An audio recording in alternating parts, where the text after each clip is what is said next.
అతిథి దేవో భవ, దేవుడితో సమానము అనే దానికి నేను ఫర్ ఎగ్జాంపుల్ చెప్తాను. భగవంతుడు ఒక్కొక్కసారి మనం ఎవరికైనా పెట్టే మనస్తత్వం ఉందా లేదని అప్పుడప్పుడు టెస్ట్ చేస్తూనే ఉంటాడు. దేవుడు అన్ని విధాలుగా పరీక్షలు పెడుతూనే ఉంటాడు. అందులో మన మనస్తత్వాన్ని కూడా పరీక్షిస్తూనే ఉంటాడు దేవుడు.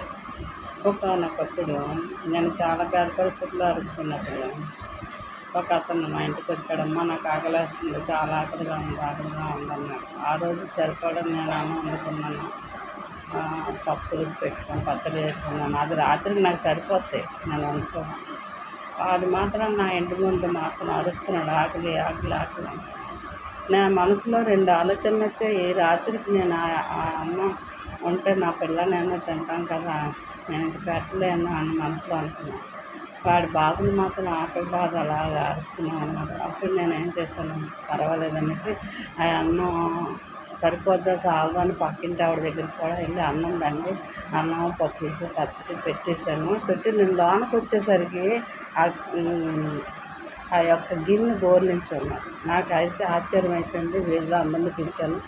ఆ దగ్గర వచ్చాడు కదా, ఎక్కడున్నాడు అని తిరిగాను. అంటే భగవంతుడు ఒక్కొక్కసారి మనిషికి పరీక్ష పెడుతూనే ఉంటాడు, చాలా పరీక్షలు పెడుతూనే ఉంటాడు. దానికి చాలా ఎగ్జామ్స్ బోలెడు ఉంటాయి.